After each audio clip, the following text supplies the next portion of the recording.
इस अभियान से नहीं जुड़ेंगे। अभी नगर निगम ने एक अभियान शुरू किया है सेग्रीगेशन का, सफाई का। अब रैंकिंग में जब देश के शहरों की सूची प्रकाशित होती है, जम्मू का नाम हम देखते होंगे तो मुझे लगता है हमें भी गर्व होता होगा कि नीचे से कहाँ हम खड़े हैं। अब गर्व होता है या शर्मिंदगी होती है, हमको सोचने का विषय। लेकिन जिसमें स्वाभिमान है, मुझे लगता है उसको आज ये संकल्प लेने की जरूरत है कि नहीं, हम भी, हमारी जो जिम्मेदारी, इस शहर को स्वच्छ सब कुछ सरकार कर देगी, प्रशासन कर देगा, मैं समझता हूँ ये दुनिया में कहीं हुआ नहीं। और इसलिए हमको निश्चित रूप से विचार करने की जरूरत है कि जो हमारी जिम्मेदारी है हम करें।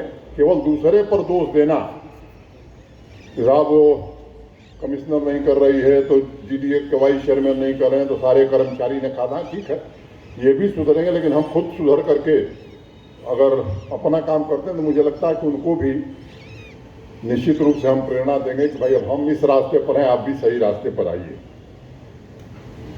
एक बड़ा सवाल उभरता है कि आबादी के साथ शहरों के भौतिक, सामाजिक और बुनियादी ढांचे के व्यापक विकास को कैसे आगे बढ़ाया जाए। सामान्य रूप से ज़्यादातर व्यवसायिक वर्ग के लोग शहरों में रहते हैं, नौकरी पेशा वाले लोग रहते हैं, उन्हें मूलभूत सुविधाएं कैसे उपलब्ध कराई जाएं। अभी कहा गया कि मंदिरों का शहर है, मैं इससे थोड़ा, मेरी राय भिन्न है। ये मंदिरों का शहर था, देश के सम्माननीय प्रधानमंत्री जी ने इसे संस्थानों का शहर बना दिया है। देश का अकेला शहर है जहाँ एम्स भी है, सेंट्रल यूनिवर्सिटी भी है, आईआईटी भी है, आईआईएम भी है। हिंदुस्तान में कोई दूसरा शहर नहीं। आप दिल्ली, बम्बई, बेंगलोर, कलकत्ता, किसी शहर में ले लीजिए, ये चारों संस्थान किसी एक शहर में नहीं है। अकेला सौभाग्य जम्मू के लोगों को प्राप्त है। इसलिए मैं मानता हूं कि यह नए जम्मू की दिशा में एक कदम है। डेवलपमेंट अथॉरिटी के लोग, हमारे म्यूनिसिपल कॉरपोरेशन के लोग, धीरज गुप्ता जी, हमारे श्रमिक, हमारे इंजीनियर्स, हमारे सभी साथी जिन्होंने मेहनत से इसे पूरा किया है, मुझे लगता है कि वीडियो प्रेजेंटेशन आप सबने देखा है, मैं उसके विवरण में न जाकर के उनके प्रति आभार व्यक्त करता हूँ। अब जम्मू कश्मीर कॉमर्शियल हब कैसे बने, मुझे लगता है कि इस प्रश्न पर हम सबको मिल करके विचार करने की जरूरत। आध्यात्मिक स्थान है और अगर शब्दों के सागर में इसे समाना हो तो मुझे लगता है कि अगर कॉमर्शियल हब हम बनाने की दिशा में आगे बढ़ते हैं, आर्थिक गतिविधियां बढ़ाने की दिशा में हम बढ़ते हैं, तो ये जो पार्किंग की सुविधा है ये आवश्यक है। शहर पर जबरदस्त दबाव पड़ रहा था, आगे भी इस विकास को कैसे आगे बढ़ाया जाए। अभी जम्मू स्मार्ट सिटी बहुत दिन से यहाँ के लोग भी सुन रहे हैं, मैं भी 6 महीने हो गए, मुझे 6 महीने से मैं भी सुन रहा था। बताया मेयर साहब ने कि यहाँ के कुछ अधिकारी अभी अहमदाबाद गए और अहमदाबाद के लोग यहाँ आए थे, उस प्रेजेंटेशन में मैं भी था। और आपको जानकर आश्चर्य होगा कि उसमें अहमदाबाद म्यूनिसिपल कॉरपोरेशन में 8 आईएएस अधिकारी काम करें, 8, एक नहीं 8। और किस तरह से वहाँ परियोजनाएं पूरी हुई हैं, मुझे लगता है वो हम सबके लिए एक प्रेरणा का विषय। उससे कुछ हमने भी सीखा है, हमारे लोगों ने भी देखा है, और उसको समयबद्ध तरीके से कैसे पूरा किया जाए, इस दिशा में हमारे लोग भी जो उससे जुड़े हुए हैं वो काम कर रहे हैं। स्मार्ट अर्बन मोबिलिटी हो, इफिशिएंट ट्रैफिक मैनेजमेंट हो।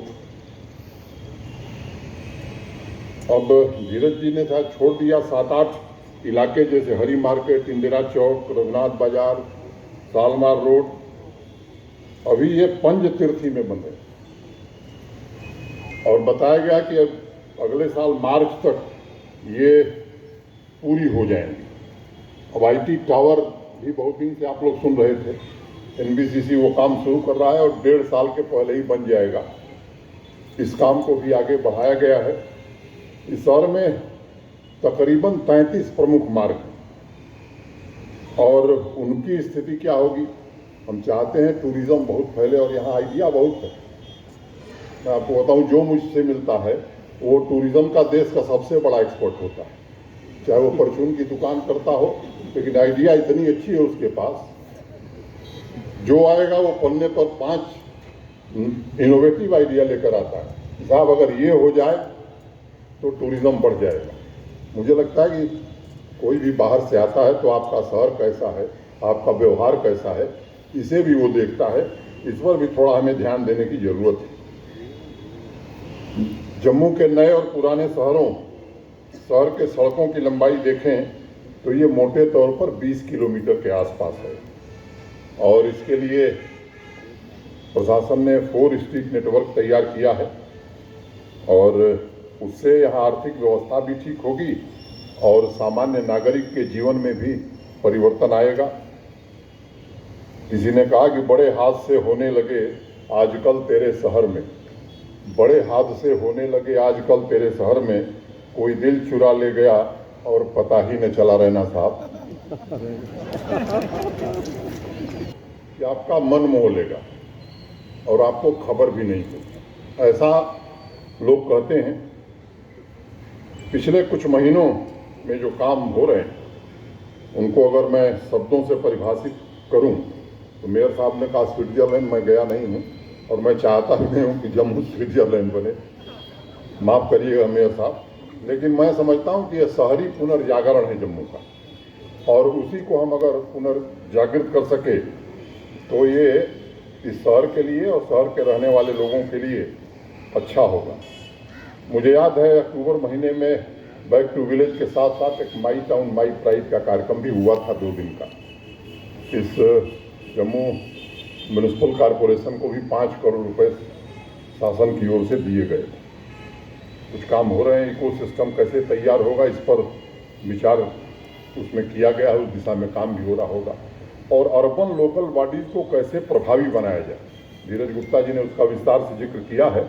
ये मैं समझता हूं कि केवल शब्दों से नहीं बल्कि वास्तव में जमीनी स्तर पर हमारे प्रशासन की पूरी मनसा है कि इसे जमीन पर हम उतारना चाहते हैं और इसके दिशा में जो कदम है वो कर रहे हैं। स्टेक होल्डर से भी चर्चा हुई है और प्रधानमंत्री जी के नेतृत्व में देश भर में मनाने जा रही है। ऐसे स्थानों के संरक्षण के लिए भारत सरकार स्वयं काम कर रही है। जैसे आपको ध्यान होगा अभी कलकत्ता जब प्रधानमंत्री जी गए थे, नेताजी सुभाष चंद्र बोस के नाम से जो स्मारक है जिस तरह से भारत सरकार ने बनाया, तो आज़ादी के 75वीं वर्षगांठ पर मुबारक मंडी और शेरगढ़ी जम्मू कश्मीर के भी ये 2 स्मारक ठीक से विकसित हों, इसकी योजना बनी है।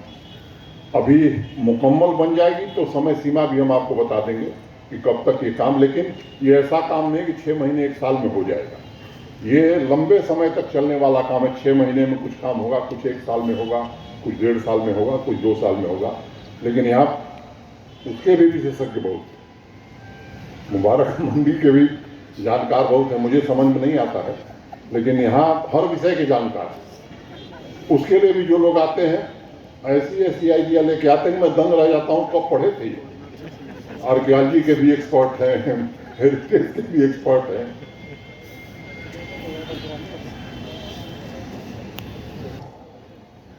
से केसी चौक की तरफ जब जाते हैं तो 1.5-2 किलोमीटर का ये रास्ता है। एक योग्य शहर जो गुणवत्तापूर्ण जीवन स्तर से भरा पूरा हो, उसकी झलक देखने को मिले, इसका प्रयास आने वाले दिनों में किया जा रहा है। मैं ठीक कह रहा हूँ ना?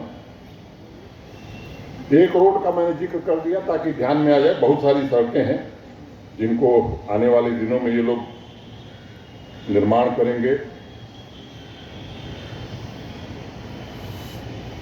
अब योजना बनाना, उसका निर्माण, दृष्टिकोण, कार्यान्वयन, कोशिश हम लोग कर रहे हैं कि इस पर थोड़ा ध्यान केंद्रित किया जाए। और मैं आप सबसे विनम्रता से बात जिम्मेदारी के साथ कहना चाहता हूं कि पारदर्शिता और जवाबदेही के साथ काम हो, इसमें कोई कसर हम लोग नहीं छोड़ेंगे। कोशिश कर रहे हैं आत्मनिर्भर जम्मू शहर बने। देश बन रहा है तो जम्मू को भी बनना चाहिए। और सस्टेनेबल डेवलपमेंट, ये 2 मुख्य ऑब्जेक्टिव अगर लेकर के हम चलेंगे तो मुझे लगता है कि निश्चित रूप से हम अपने लक्ष्य को प्राप्त कर सकेंगे। तभी रिवर फ्रंट, जू, ये ऐसी चीजें हैं मुझे लगता है कि अनेक वर्षों से लोग सुन रहे हैं। मुझे लगता है कि अब इस परंपरा को थोड़ा हम लोग विराम देते हैं कि सुनने वाला काम बंद करने वाला काम शुरू, इस दिशा में आगे बढ़ने की जरूरत है। जो अहमदाबाद के लोग हैं उस दिशा में भी कुछ बात आगे हुई है। एक बार जब ये हो जाए कि नहीं अब काम होने वाला है तब मैं आपसे चर्चा करूंगा।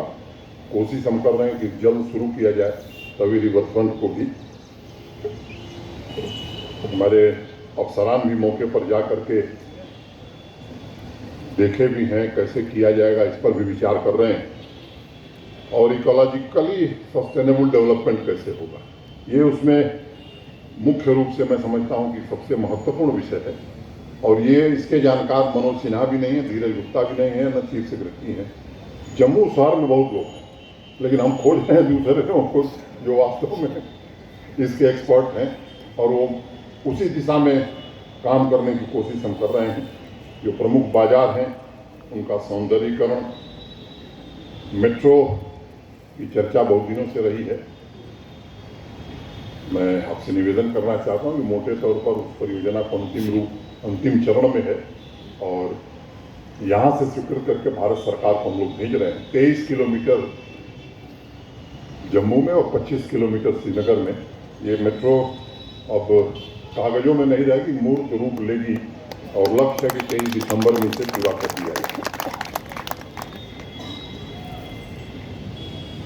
साइकिल चलाने वाले अब केवल गाड़ी वालों का इंतजाम होगा तो बड़ा मुश्किल हो जाएगा।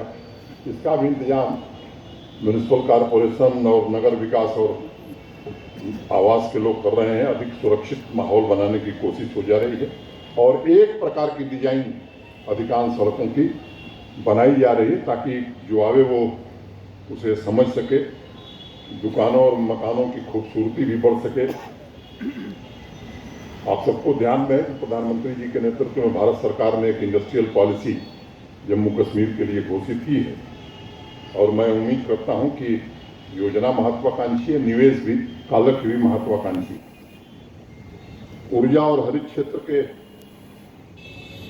दिशा में भी कैसे काम हो निर्माण का, शहरी नियोजन और जैव विविधता, क्वालिटी वाटर मैनेजमेंट, कचरा प्रबंधन, इन सब बातों का जिक्र अभी पहले किया गया थी। सोशल डिस्टेंसिंग का सब पालन कर रहे थे तो उसमें एक शिक्षा मिली हमें कि शहरों में खुले और हरे भरे स्थान का होना बड़ा जरूरी है। नहीं तो बड़े बड़े शहरों की हालत क्या हुई ये मुझे बताने की जरूरत नहीं है। तो स्वस्थ रहने की दृष्टि से इसका ध्यान रखना बड़ा जरूरी है।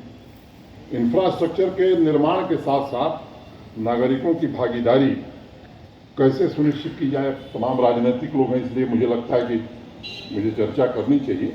हर महीने किसी एक छुट्टी के दिन जेडीए और जेएमसी के सौजन्य से चयनित बाजारों में एक ऑकलैंड शहर है न्यूजीलैंड में, स्ट्रीट फेस्टिवल वहाँ होता है। क्या जम्मू के लोग ऐसा फेस्टिवल महीने में एक दिन कर सकते हैं? मुझे लगता है कि इस पर विचार करने की जरूरत है। इससे एकीकृत समाज की भावना जागृत होती है।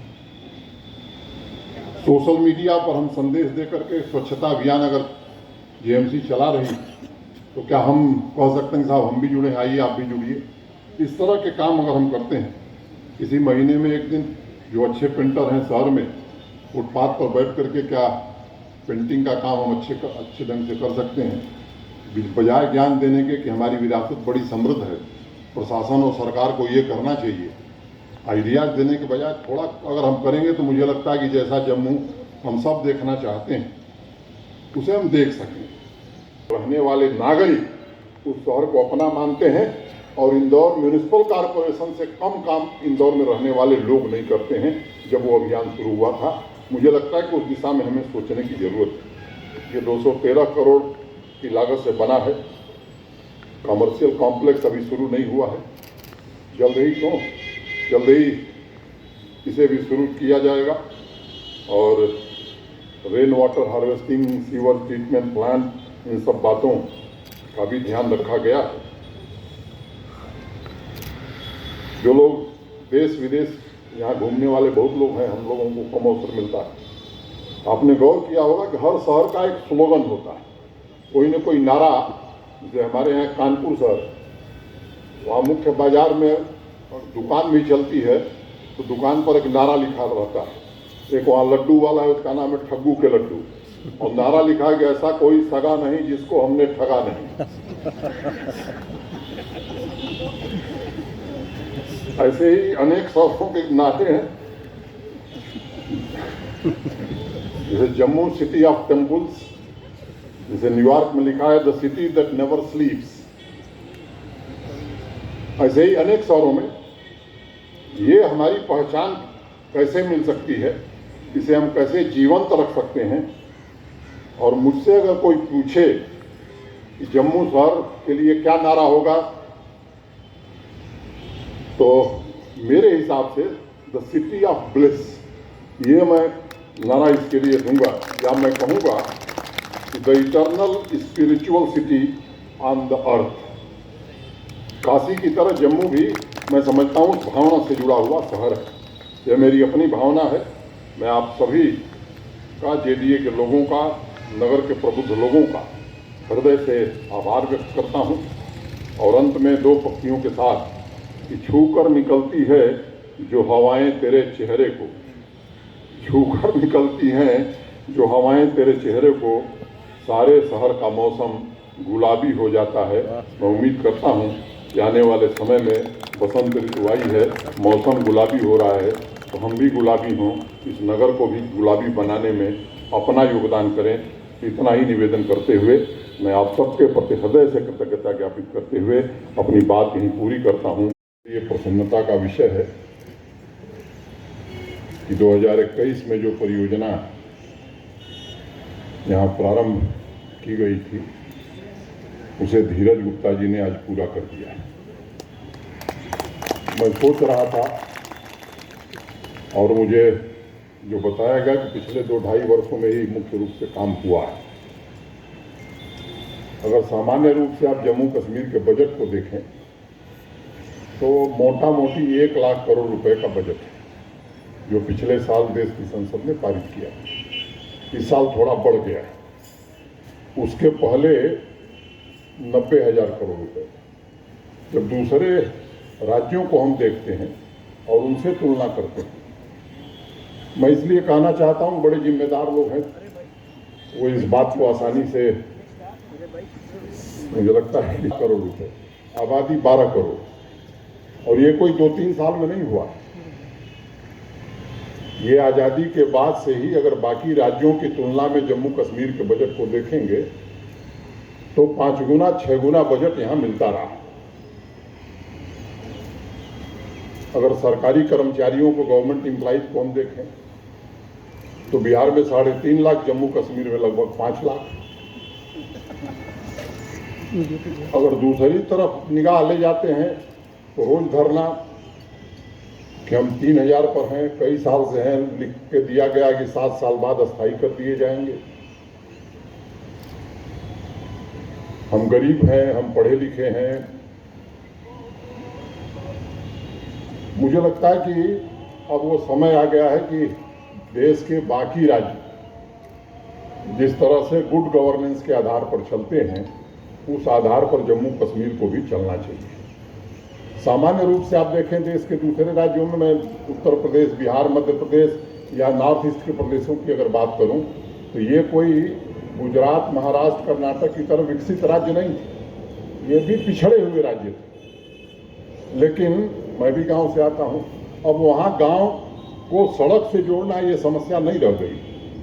पिछले 6 वर्षों में, खासतौर से 2000 में जब श्रद्धेय वाजपेयी जी देश के प्रधानमंत्री बने और प्रधानमंत्री ग्राम सड़क योजना शुरू हुई, तो मोटे तौर पर पहला जो मानक था 1000 की आबादी के ऊपर के गांव, फिर 500 की आबादी के ऊपर के गांव, फिर 250 की आबादी के ऊपर के गांव, ये गांव सड़क से जुड़ गए।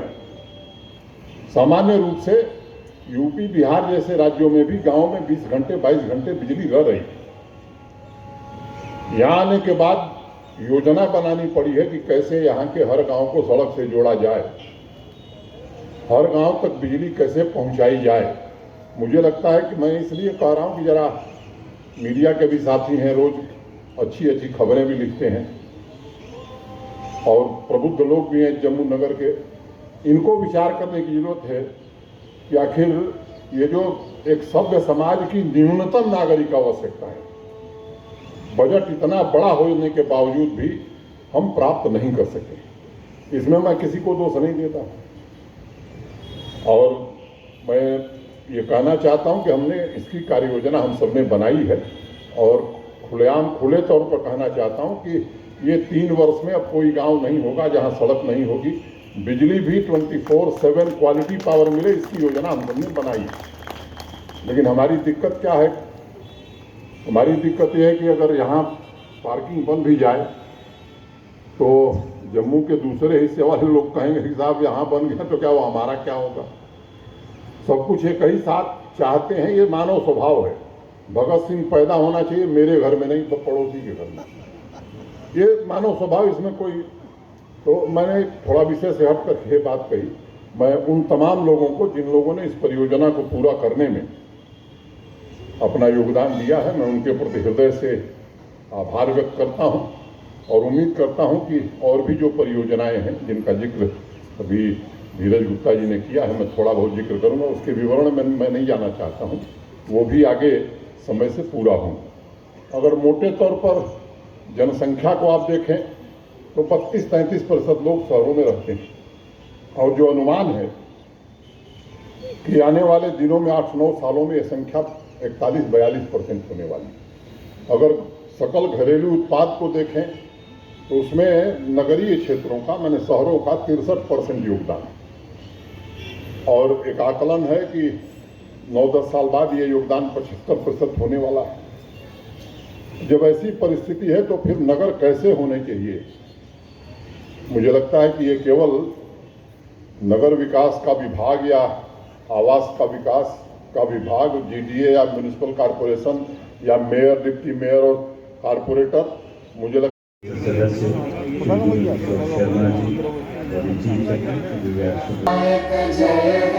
भारत भाग्य विधाता, पंजाब सिंध गुजरात मराठा द्राविड़ हिमाचल यमुना गंगा उड़ीसा में जागे तब श्रीदाता।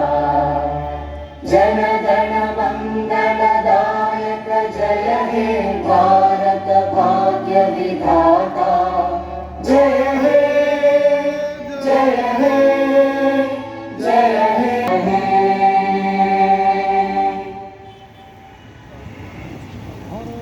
माननीय अतिथियों का स्वागत। सुने जोरदार तालियों के बीच शाल भेंट करते हुए माननीय उपराज्यपाल जम्मू कश्मीर श्री मनोज सिन्हा जी को। पुनः निवेदन है धीरज गुप्ता जी से, श्री चंद्र मोहन गुप्ता जी को शॉल भेंट करें। गुप्ता जी को शॉल भेंट करते हुए पुनः गुजारिश धीरज गुप्ता जी से कि वो माननीय संसद सदस्य लोकसभा श्री धीरज गुप्ता जी, माननीय संसद सदस्य श्री जुगल किशोर शर्मा जी को। और अब मेरा विनम्र निवेदन है, क्यों मत जाओ ना इमारत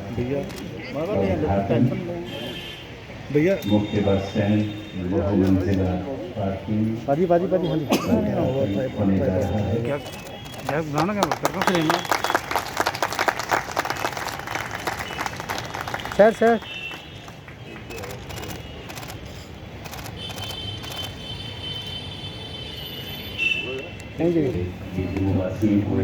खूबसूरत